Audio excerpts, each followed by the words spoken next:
کە پێک دێنرێ حکوومەتێکی هەموو ئەزبەکان بێ هەموو ئەزبەکان تێدا بەشدار بن لە خزمەتی هاوڵاتیانی کوردستان نەک تەنها ئەزبەک بێ دەسەڵات بچەسپێنێ و لەسەر هەموو جونگەکانی دەسەڵات لەسەر وەزارەتەکان لەسەر هەموو بەڕێوەبەرە گشتیەکان. من وەکو مامۆستایەک حەز دەکەم پێکهاتەی حکوومەتی داهاتووی کوردستان پێکهاتەیەک بێت و حکوومەتێک بێت کە گرنگی تەواو بدات بە لایەنی پەروەردەیی و لایەنەکانی دیکەیشیان کە خەڵکی بتوانن کورد بتوانی شانازی بە حکوومەتی کوردستانەوە بکات. حەزمان لێیە حکوومەتی داهاتووی هەرێمی کوردستان هەڵی کار بۆ گەنجان زیاد بکە و هەروەها گرنگی زیاتر بدەن بە باکوخاوێنی وڵاتمان. زۆر سپاستان دەکەم. حکوومەتێک بێت هەموو لایەنەکان بەیەکەوە بەشداری بکەن بۆ بە تایبەتی بۆ ڕەخساندنی هەلی کار بۆ قوتابخوێنەیەکەوە تەخەڕوج دەکەن.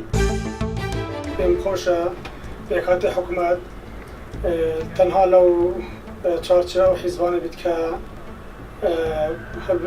براوی هەڵبژاردنن و هەروەها زیاترش حەز دەکەم لە بواری پەروەردە کار بکات چونکە بواری پەروەردە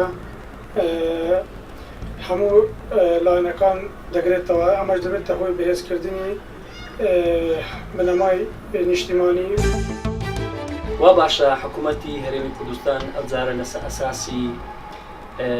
ئەساسی بەڕاستی کوتلەی براوە و کوتلەی دۆڕاو نەبی لەسەر ئەساسی ئەوە بیتن کە هەموو لایەنە سیاسەکان بەشدار بن لە حکوومەتی هەرێمی کوردستان بە حیزبە ئۆپۆزیسیۆنەکانیشەوە.